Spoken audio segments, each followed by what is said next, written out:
Apakah intermittent fasting aman untuk semua orang?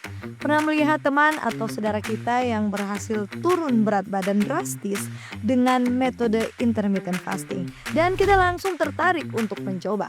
Atau mungkin kita sendiri sedang jalani intermittent fasting tapi merasa ada yang tidak beres dengan tubuh kita. Menariknya sahabat life, intermittent fasting memang sedang sangat populer dan terbukti efektif untuk banyak orang.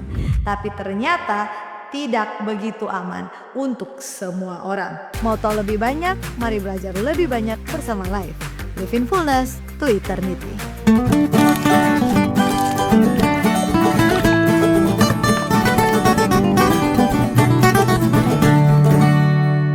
Lima resiko intermittent fasting yang perlu diwaspadai. Pertama, tingkatkan resiko penyakit jantung dan kematian kardiovaskular.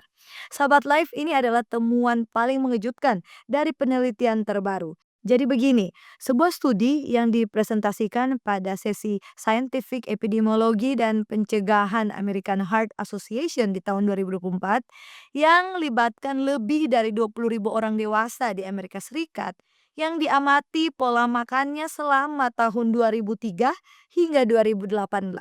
Hasilnya sangat mengejutkan.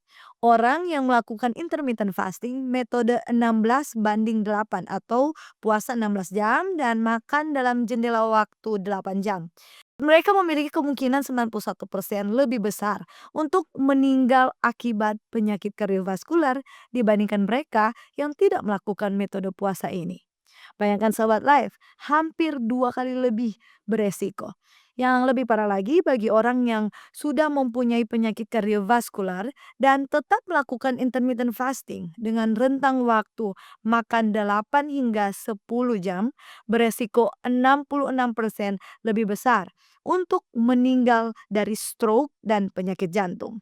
Kenapa bisa begitu? Jadi dengan kita batasi waktu makan dalam jendela yang sangat pendek, ternyata bisa ganggu ritme sirkadian tubuh kita, tingkatkan stres oksidatif, dan bisa picu peradangan yang merusak pembuluh darah dan jantung kita. Victor Wensezong, PhD, profesor di Shanghai Jiaotong Universitas School of Medicine yang memimpin penelitian ini, tegaskan bahwa meskipun katanya jenis diet ini sangat populer karena potensi manfaat jangka pendeknya, penelitian kami dengan jelas tunjukkan bahwa durasi makan yang lebih pendek tidak berhubungan dengan umur yang lebih panjang. Jadi sahabat life, intermittent fasting mungkin efektif untuk turunkan berat badan jangka pendek, tapi bisa beresiko fatal untuk jantung dalam jangka panjang.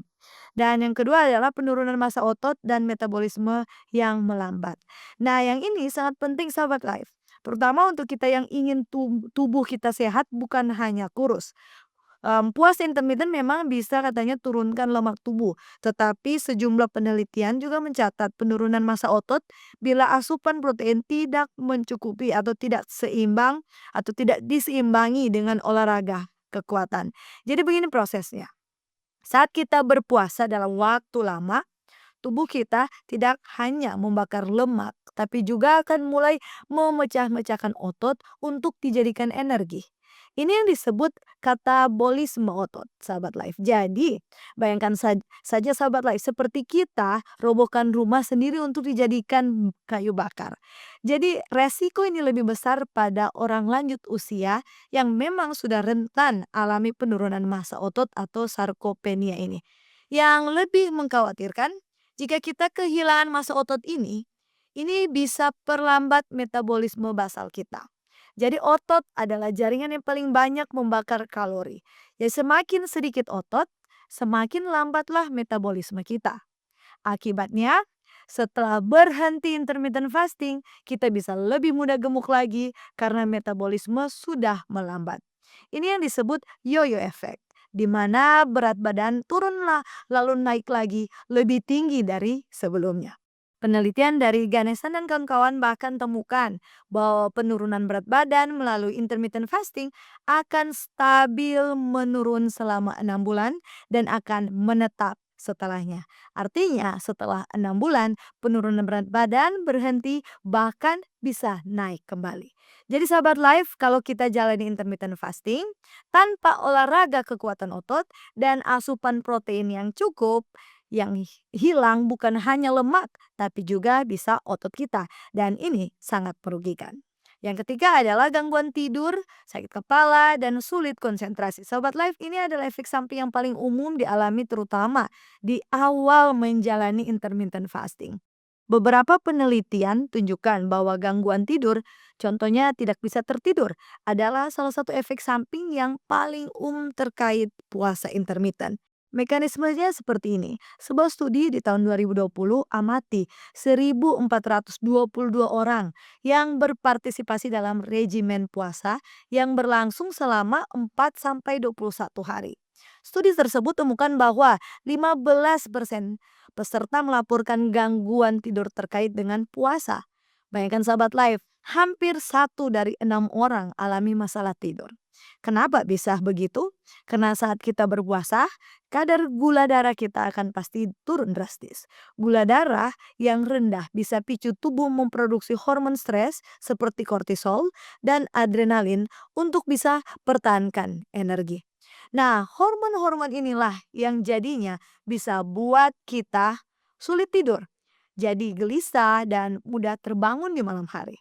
Belum lagi efek samping lainnya yang mungkin muncul pada tahap awal seperti lemas, sulit fokus, sakit kepala, atau mudah marah karena tubuh masih beradaptasi. Dalam Annual Review of Nutrition di tahun 2017 sebut keluhan ini biasanya akan berkurang ya seiring tubuh beradaptasi dengan pola makan baru. Tapi ingat, tidak semua orang berhasil melewati fase adaptasi ini. Banyak yang akhirnya menyerah karena efek sampingnya terlalu mengganggu aktivitas sehari-hari. Jadi sahabat life, kalau kita mengalami atau menjalani intermittent fasting tapi merasa terus-menerus lemas, pusing dan tidak bisa tidur, itu tandanya tubuh kita sedang protes dan mungkin intermittent fasting tidak cocok untuk kita. Yang keempat adalah resiko gangguan pola makan dan makan berlebihan. Yang ini sangat berbahaya sobat life, terutama untuk orang yang sudah punya kecenderungan gangguan makan. Salah satu bahaya intermittent fasting adalah kesenjangan dalam asupan makanan. Jika kita hanya makan junk food atau makan berlebihan selama jendela waktu makan, ini tentu bisa batalkan manfaat intermittent fasting dan berdampak buruk juga pada kesehatan. Kenapa bisa begitu? Jadi begini penjelasannya. Setelah kita berpuasa lama, tubuh kita akan merespon tentunya dengan rasa lapar yang sangat kuat. Ini adalah insting bertahan hidup tentunya. Akibatnya, saat jendela makan terbuka, kita cenderung makan berlebihan atau kita sebut binge, eye eating. Nah, mereka merasa ini kesempatan terakhir sebelum puasa lagi. Jadi seperti orang yang kehausan lalu minum air terlalu banyak sampai sakit perut. Dan terlebih lagi, pola ini bisa berkembang jadi gangguan makan yang serius seperti binge eating disorder, yaitu makan dalam jumlah sangat banyak dalam waktu singkat dan merasa tidak bisa mengontrol diri. Penelitian dari Stanford dan kawan-kawan bahkan mengatakan atau menyatakan bahwa rasa lapar lebih dirasakan pada responden yang menjalani pola diet intermittent fasting. Nah, berbeda dengan diet biasa yang membuat lapar lebih terkontrol. Intinya di sini, intermittent fasting bukan metode yang bisa ditetapkan oleh semua orang dan tidak disarankan bagi mereka yang memiliki riwayat gangguan makan. Pada kelompok ini, potensi risiko bisa lebih besar dibandingkan manfaatnya. Jadi sahabat life, kalau kita punya resiko anoreksia, bulimia, atau gangguan makan lainnya, jangan coba-coba lakukan intermittent fasting karena bisa picu kekambuhan atau bahkan perparah kondisi. Kelima, tidak aman untuk kelompok tertentu. Nah, yang terakhir ini sangat penting sahabat life. Siapa saja yang tidak disarankan menjalani intermittent fasting ini? Mereka adalah ibu hamil, menyusui, lansia, dan penderita penyakit tertentu. Ingat, intermittent fasting tidak cocok dan tidak aman untuk semua orang. Ada beberapa kelompok-kelompok tertentu yang justru bisa berbahaya kalau menjalaninya. Jadi begini penjelasannya. Pertama, untuk ibu hamil dan menyusui. Kenapa tidak bisa atau tidak aman? Ya karena mereka sangat membutuhkan asupan nutrisi yang konsisten sepanjang hari untuk dukung pertumbuhan janin dan produksi ASI. Berpuasa bisa sebabkan kekurangan gizi pada ibu dan bayi, bahkan tingkatkan resiko bayi lahir dengan berat badan rendah. Dan yang kedua, penderita diabetes, terutama yang gunakan insulin atau obat penurun gula darah. Berpuasa bisa sebabkan hipoglikemia atau gula darah terlalu rendah yang berbahaya bahkan bisa buat orang sampai bisa koma. Yang ketiga adalah lansia dengan kondisi kesehatan rapuh. Jadi pada dasarnya lansia sudah rentan ya secara alami dalam penurunan massa otot mereka dan kekurangan nutrisi. Intermittent fasting justru bisa perburuk kondisi mereka. Dan keempat, orang dengan riwayat gangguan makan seperti anoreksia atau bulimia. Intermittent fasting ini bisa picu kekambuhan atau perparah kondisi. Dan kelima, orang yang sedang jalani pengobatan khusus atau mungkin kondisi medis seperti penyakit jantung, tekanan darah rendah, atau gangguan tiroid. Jika kita dengan kondisi-kondisi ini lakukan intermittent fasting, berpuasa bisa ganggu efektivitas obat atau memperparah penyakit. Bahkan Profesor Victor Zong tegaskan, penting bagi pasien, terutama mereka dengan kondisi jantung atau kanker yang sudah ada, untuk menyadari hubungan antara jendela makan 8 jam dan peningkatan risiko kematian akibat penyakit kardiovaskular. Jadi sahabat life, sebelum mencoba intermittent fasting ini, mari pastikan kita tidak termasuk dalam kelompok beresiko. Kalau ragu, silakan konsultasi dulu dengan dokter.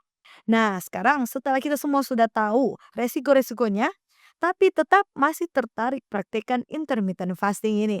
Apa yang harus kita lakukan? Pertama dan yang paling penting, mari konsultasi dengan dokter atau ahli gizi terlebih dahulu. Terutama jika kita punya kondisi medis, sedang hamil atau menyusui, lansia atau punya riwayat gangguan makan. Dan kedua, jangan langsung mulai dengan metode ekstrim seperti 16 banding 8 atau bahkan 20 banding 4. Mulailah dengan metode yang lebih ringan seperti 12 banding 12. Puasa 12 jam, makan 12 jam. Dan coba diamati. Lihat bagaimana tubuh kita meresponsnya. Dan yang ketiga, coba pastikan asupan nutrisi tetap seimbang saat jendela makan itu terbuka. Fokus pada protein berkualitas tinggi untuk bisa jaga massa otot kita, karbohidrat kompleks untuk energi tetap stabil, lemak sehat, serat dari sayur dan buah, serta cukup air minum. Jangan makan junk food atau makan berlebihan hanya karena ini kesempatan terakhir sebelum puasa lagi. Yang keempat, silakan kombinasikan dengan olahraga kekuatan untuk cegah massa otot kita turun. Cobalah latihan, angkat beban atau resistance training minimal 2 hingga 3 kali seminggu, itu sangat penting. Dan kelima, dengarkan tubuh kita tentunya. Jika kita merasa sangat lapar, pusing, lemas berkepanjangan, sulit tidur, atau mood sangat buruk, itu tandanya intermittent fasting tidak cocok untuk kita dan harus segera dihentikan. Keenam, tetap terhidrasi. Nah, periode puasa dengan minum air putih yang cukup. Ketujuh, jangan jadikan intermittent fasting sebagai satu-satunya strategi penurunan berat badan. Harus kita kombinasikan dengan pola makan seimbang, olahraga teratur, tidur yang cukup, dan manajemen stres tentunya. Dan yang terakhir, mari pahami bahwa penelitian tentang intermittent fasting ini masih terus berkembang. Hasil penelitian American Heart Association di tahun 2024 yang tunjukkan resiko 91% lebih tinggi untuk kematian kardiovaskular masih kontroversial sahabat lain. Dan ini masih memiliki keterbatasan karena hanya berdasarkan data kuesioner selama 2 hari dan belum peer review. Tapi tentunya ini tetap bisa jadi peringatan penting bahwa kita tidak boleh sembarangan mengikuti tren diet tanpa pertimbangan yang matang. Sebagai kesimpulan kita Sobat Life, jadi sudah terbukti ya bahwa intermittent fasting memang bisa efektif untuk turunkan berat badan dan berikan manfaat kesehatan tertentu. tapi tidak aman untuk semua orang. Dari tingkatkan resiko penyakit jantung dan kematian kardiovaskular, penurunan massa otot dan metabolisme yang melambat, gangguan tidur dan sulit berkonsentrasi, resiko gangguan pola makan, hingga sangat berbahaya untuk kelompok tertentu. Semua ini tunjukkan bahwa intermittent fasting harus dilakukan dengan sangat hati-hati dan tidak bisa asal coba-coba.